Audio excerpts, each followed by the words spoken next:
ان کے کمرے میں قدم رکھتے ہی یکدم خاموشی چھا گئی۔ لیلا نے ان کی خیریت دریافت کرنے کے لیے فون کیا تھا اور آج شام تک واپسی کی سختی سے تاکید کی تھی۔ وہ آمنہ خالہ اور دیگر کو بتاتی ہوئی واپس بیٹھ گئی۔ ہاں تو اشرف بھائی، کیا پوچھ رہے تھے آپ کہ مجھے میرا گھر کیسا لگا؟ مدیحہ نے بات کا سرا وہیں سے جوڑا۔ اشرف بھائی جس بس سے ان کی جانب دیکھنے لگے، وہ مستقل مسکرائے جا رہی تھی۔ اشرف بھائی نے دل ہی دل میں تیزی سے اپنی جمع تفریق کو پھر سے دہرایا۔ ضرور وہ ایک ایک خرچہ مدیحہ کو گنوا دیں گے۔ انہوں نے پکا ارادہ کیا اور ذرا بے رخی کا سا سٹائل چہرے پر لانے میں کامیاب ہو گئے۔ مگر یہ میرا گھر کب ہے؟ کبھی تھا ضرور، مگر اب تو یہ آپ لوگوں کا ہے، صرف اور صرف آپ لوگوں کا۔ ان کی مسکراہٹ دھیمی پڑ گئی اور وہ بہت سنجیدہ ہو گئی۔ اشرف بھائی، آپ پلیز جو بھی کاغذات ضروری سمجھیں بنوا لیں۔ میں بھی چند ہفتے پاکستان میں مزید ہوں، آپ اس کام کو پورا کروا لیں۔ امی کی خواہش بھی یہی تھی اور وصیت بھی کہ یہ گھر اب آپ لوگوں کی ہی ملکیت رہے۔ انہوں نے اپنی بات ختم کر کے ان سب کو دیکھا جو دم سادے اس خوبصورت سرپرائز کو وصول کر رہے تھے اور خود کو انتہائی درجے کا احمق تصور کر رہے تھے۔ ارے نہیں بھائی، یہ کیا بات ہوئی؟ اشرف بھائی نے، جو بری طرح کھسیا رہے تھے، جملہ حاضرین سمیت خود کو بھی مورل سپورٹ دینا چاہیے۔ ہاں ہاں بالکل، اگر اتنے عرصے سے رہ رہے ہیں تو اس کا مطلب یہ تھوڑی ہے کہ اب اس قدر بڑا احسان بھی نہیں لے سکتے۔ بھابھی افروز نے اظہر کی بات کاٹی۔ مدیحہ کا ارادہ سن کر جان میں جان آئی تو وہ معتبر بننے کے چکر میں کچھ زیادہ ہی اوور ہو گئی۔ قیمت لگوا لو گھر کی، جو بنے گی وہ ہم ادا کر دیں گے۔ ان کی یہ بات اس قدر بے تکی محسوس ہوئی کہ اشرف بھائی کا دل چاہا اس بے وقوف عورت کو دھکا مار کر کمرے سے باہر نکال دیں۔ جب وہ ایسے ہی سب کچھ دینے پر تیار ہیں تو پھر خواہ ہی۔ وہ تو بھلا ہو مدیحہ کا، جنہوں نے افروز کی تجویز کو فوری طور پر رد کر کے اشرف بھائی کا بی پی ہائی ہونے سے بچا لیا۔ مدیحہ نے گھڑی پہ نگاہ ڈالی۔ ابھی ان کے پاس چند گھنٹے باقی تھے۔ وہ کچھ دیر کے لیے صحیح ریحان سے ملے بغیر واپس نہ جانا چاہتی تھی۔ وہ نامعلوم اب تک آیا کیوں نہیں تھا؟ اسد کے بیان کے مطابق تو اسے اب تک آ جانا چاہیے تھا۔ خالہ، تھوڑی دیر کے لیے ریحان کی طرف نہ ہو لیں۔ آمنہ خالہ سے یہ چھوٹی سی بات کہتے ہوئے وہ جھجک سی گئی۔ ہاں ہاں کیوں نہیں، چلو، بلکہ اور گلی میں جو بھی رشتہ دار ہیں ان سے بھی ملوا لاؤں گی۔ خالہ تو جیسے تیار ہی بیٹھی تھی۔ گھر کا کھٹکا ختم ہوا تو وہ دوبارہ پرجوش ہو گئی تھی۔ بقیہ سب نے بھی پرزور تائید کی، بلکہ اشرف اور اظہر تو اب مل کر پروگرام بنا رہے تھے کہ کیوں نہ اگلے جمعے کو مدیحہ کے اعزاز میں ایک زبردست دعوت رکھ لی جائے جس میں سب رشتہ داروں کو مدعو کر لیا جائے۔ مدیحہ 2 منٹ کا کہہ کر فریش ہونے کے لیے چلی گئیں اور جب واپس آئیں تو بے حد نکھری ہوئی تھی۔ چلو۔ خالہ صحن میں تیار کھڑی تھی۔ مدیحہ نے قدم بڑھایا ہی تھا کہ صحن میں کھلنے والا باہر کا دروازہ تیزی سے کھلا۔ اندر آنے والا یقیناً عجلت میں آیا تھا اور اس کی عجلت کے پیچھے برسوں کا ٹھہراؤ تھا۔ اے لو، ریحان تو خود ہی آ گئے، ہم تو تمہارے ہی گھر آ رہے تھے۔ آمنہ خالہ نے اعلان کیا۔ بس میں بھی آیا تو اسد نے مدیحہ کا بتایا۔ ان کے لہجے میں چھپی ہچکچاہٹ کو بھی صرف مدیحہ نے ہی محسوس کیا، کسی اور کے لیے اس میں کوئی غیر معمولی بات نہیں تھی۔ ریحان کو اپنی جانب تکتا پا کر وہ دھیرے سے مسکرا دی۔ زندگی کو اچھا خاصا برت چکی تھی، اسی لیے اپنے اندر کی کیفیت چھپا لینے کے طریقے بھی آ گئے تھے۔ چلو پھر وہیں چلتے ہیں۔ وہ مڑنے لگے۔ سب لوگوں نے کہا بھی کہ اب آئے ہیں تو تھوڑی دیر بیٹھ جائیں، مگر وہ نہ مانے۔ خود مدیحہ کا بھی دل چاہ رہا تھا کہ وہ اس عورت کو دیکھیں جس کی خوش قسمتی پر انہوں نے ہمیشہ رشک کیا ہے۔ ریحان احمد کے پیچھے گھر کی دہلیز کو پار کرتی مدیحہ کو دیکھ کر اشرف بھائی کو ایک بھولے بسرے یاد نے آن گھیرا۔ مدیحہ جلال کے ساتھ ریحان احمد انہیں بالکل یوں ہی سے محسوس ہوئے۔ کچھ بھی ہو، خالو احمد بھی اپنے وقت کے ذہین اور دور اندیش آدمی تھے۔ انہوں نے سر جھٹک کر مرحوم خالو کو خراج تحسین پیش کیا۔ مدیحہ نے گہری سانس لی تو واجبی سی شکل و صورت والی یہ بھاری بھرکم عورت جو ابھی ابھی یہاں سے اٹھ کر گئی ہے، ریحان احمد کی زندگی کی حصے دار ٹھہری۔ ریحان کی بیوی صنوبر چائے کا اہتمام کرنے کے لیے باہر گئی تو بیٹیوں کو بھی اشارے سے ساتھ لے گئی۔ کمرے میں یکدم سناٹا چھا گیا۔ ریحان کی بیوی کو چلا چلا کر بولنے کی عادت تھی اور بیٹیاں اسی کا پرتو تھی۔ گھر کی چاروں خواتین کو محض اپنی سنانے کا شوق تھا، دوسروں کے پاس بھی کہنے کے لیے کچھ ہے، انہیں اس میں ذرا بھی دلچسپی نہیں تھی۔ ان کے مقابلے میں آمنہ خالہ کے گھر کا ماحول بہتر معلوم ہو رہا تھا۔ اس آدھے پون گھنٹے میں ہی مدیحہ کا سر دکھنے لگا۔ کمرے میں ان دونوں کے علاوہ کوئی نہیں تھا۔ اور یہ اتفاق کتنی مدت کے بعد ہوا تھا؟ کیسی ہو مدیحہ؟ اچھی ہوں۔ وہ تو خیر نظر آ رہی ہو، پھر پوچھ کیوں رہے ہو؟ بس تمہارے منہ سے سننا چاہ رہا تھا۔ وہ خاموش رہی۔ تم کیسے رہے؟ سچ کہوں اچھا تو خیر بالکل نہیں رہا کہ جو نقصان ہوا اس کی پھر کبھی تلافی ہی نہ ہو سکی۔ ویسے زندگی گزر ہی گئی، خوشی کے احساس کے ساتھ نہ سہی، خسارے کے احساس کے ساتھ سہی۔ مدیحہ نے سوچا وہ اب ایسی باتیں کیوں کر رہے ہیں؟ جب سوچنے کا وقت تھا تو وہ ایک پل بھی غور کرنے کے لیے تیار نہیں تھے۔ شادی میں پہل کر کے جلد بازی تو انہی کی طرف سے کی گئی تھی۔ وہ انہیں یہ سب جتانا چاہتی تھی، مگر بولی صرف یہ، تمہارا بیٹا بہت اچھا ہے، تم میں بہت شباہت ہے اس کی۔ ریحان مسکرا دیے۔ اسی وقت ان کی بیوی دروازے میں آ کھڑی ہوئی۔ مدیحہ نے دیکھا کہ وہ ریحان کو کسی بات کے لیے اشارہ کر رہی ہے، مگر وہ سمجھ نہ سکی، اور ریحان بھی شاید نظر انداز کر رہے تھے۔ تمہاری بیٹی بھی بہت پیاری ہے، بالکل تمہاری کاپی۔ وہ دانستہ یا نادانستہ اس کی تعریف کر گئے تھے۔ ہاں، مگر عادت میں بالکل مختلف ہے، بہت بولڈ اور ذہین ہے ماشاءاللہ۔ کسی بھی عام سی ماں کی طرح انہیں بھی اپنے بچوں کی تعریف کرنا اچھا لگتا تھا۔ ریحان کی بیوی لڑکیوں کے ساتھ مختلف سائز کی ٹرے تھامے دوبارہ اندر آ چکی تھی، اور اب اصرار کر کر کے مدیحہ کو وہ سب کھلانے کی کوشش میں تھی جس کا اس نے اہتمام کیا تھا۔ آمنہ خالہ کو دوپہر سونے کی عادت تھی، یہاں آنے کے بعد بھی وہ برآمدے میں بچھے پلنگ پر لیٹ کر اونگ چکی تھی۔ یہ دہی بڑے تو لو، بڑے مشہور ہیں یہاں کے۔ صنوبر نے مدیحہ کی پلیٹ کو مزید بھرنے کی کوشش کی اور ان کی نہیں نہیں پر ذرا کان نہیں دھرا۔ انہوں نے پلیٹ پر بے بسی سے ایک نگاہ ڈالی۔ کھانا، کھانا اور بس کھانا۔ جتنے دن بھی وہ پاکستان میں رہتی تھیں، اپنی تمام تر کوشش کے باوجود بھی اپنے وزن کو بڑھنے سے نہیں روک پاتی تھیں۔ محبت کے اظہار کے مروجہ طریقوں میں سے ایک اصرار یہ بھی تھا۔ اسد بھی آن بیٹھا تھا اور مدیحہ نے صاف محسوس کیا تھا کہ وہ بار بار ماں باپ کی جانب امید بھری نگاہوں سے دیکھنے لگتا تھا۔ کوئی بات تھی جو شاید کہی نہیں جا رہی تھی، مگر انہوں نے کچھ پوچھنا مناسب نہیں سمجھا۔ ان سے تو بات ہوگی نہیں، اس لیے مدیحہ بہن مجھے ہی کہنا پڑے گا۔ ریحان کی بیوی زیادہ دیر اپنی بے چینی پر قابو نہ رکھ سکی۔ اب جب آپ چل کر خود ہمارے گھر آئی ہیں تو قسمت آزما لینے میں کیا حرج ہے، مگر انہیں تو ہماری بھلائی میں زبان ہلانے میں بھی تکلیف ہوتی ہے۔ بات واضح نہیں تھی، مگر اس گھر میں ریحان کی حیثیت واضح ہو رہی تھی۔ آپ کی ذرا سی مہربانی ہمارے سارے دکھ دور کر سکتی ہے۔ ساری زندگی ترس ترس کر گزری، شوہر سے تو کوئی سکھ نصیب میں تھا نہیں، اب اولاد کو ہی خوشحال دیکھ لیں۔ مدیحہ کی سوالیہ نگاہوں کو خود پر مرکوز دیکھ کر ریحان کی بیوی نے بات آگے بڑھائی۔ وہ جسے زندگی نے ایک بےحد کھرے شخص کا ساتھ دیا تھا، اس عورت کے پاس بھی اپنا رونا رونے کے لیے بہت کچھ تھا۔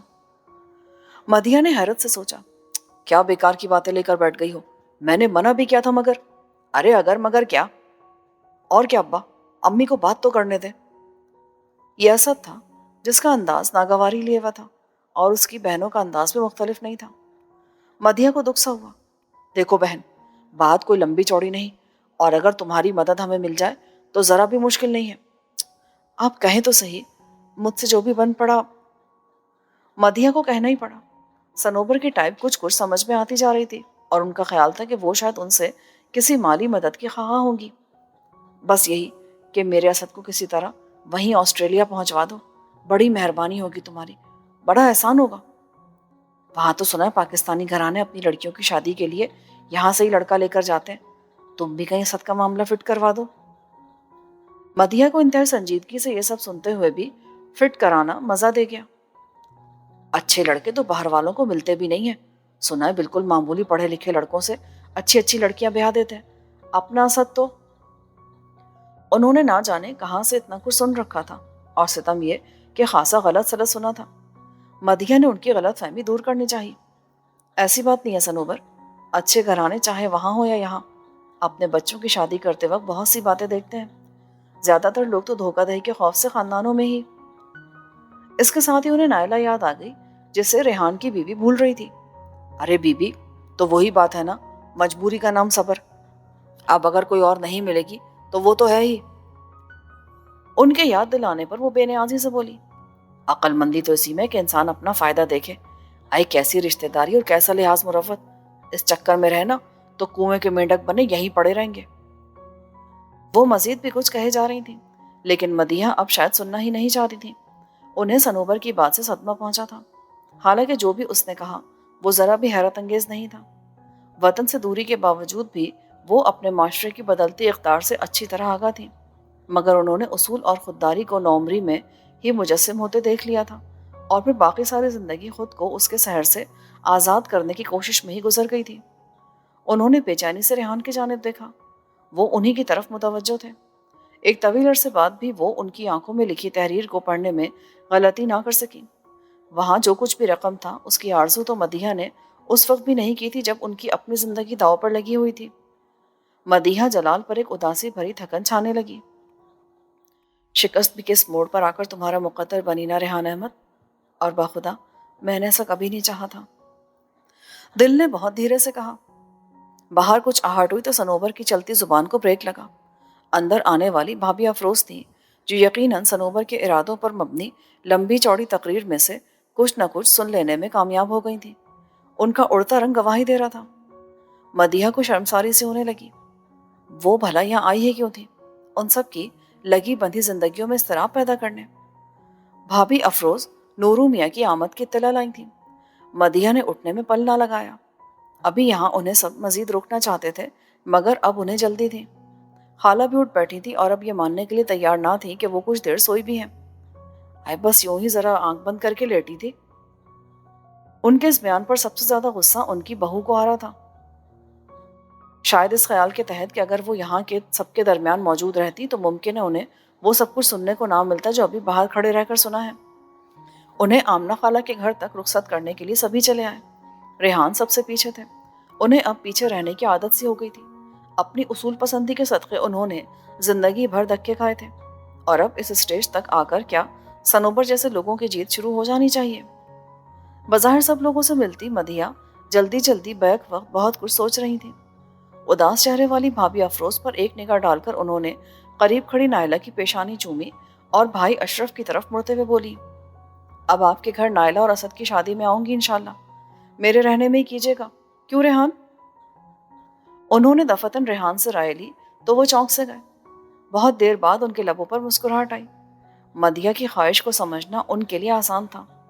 ہاں بالکل، ایسا کرتے ہیں اشرف بھائی، مدیحہ ابھی چند ہفتے تو یہاں ہے ہی، کیوں نہ ان دونوں کا نکاح کر دیں اس کے سامنے، ایک چھوٹا سا فنکشن ہو جائے گا۔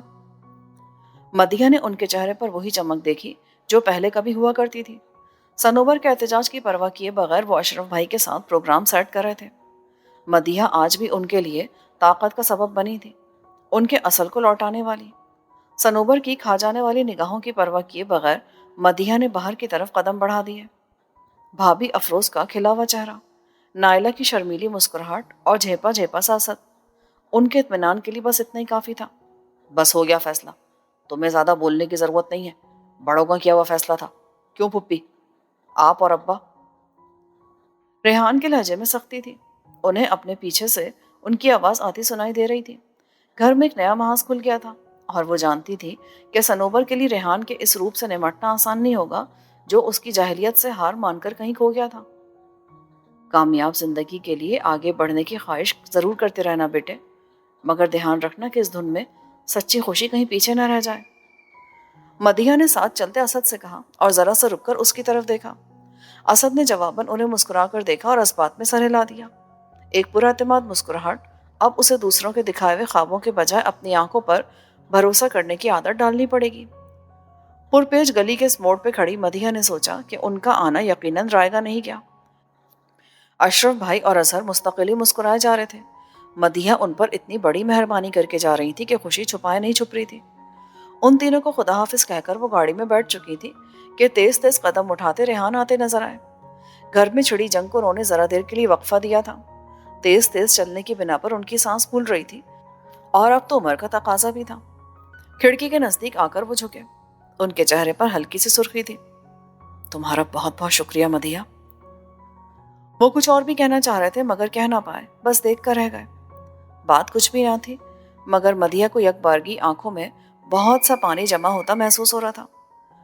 بدقت مسکرا کر انہوں نے خدا حافظ کہنے کے لیے ہاتھ اٹھایا اور اگلی سیٹ پر بیٹھے نورو میاں سے بولی، چلیے نورو میاں، دیر ہو رہی ہے، لیلا انتظار کری ہوگی۔ اس کے ساتھ ہی اس کہانی کا اختتام ہوتا ہے۔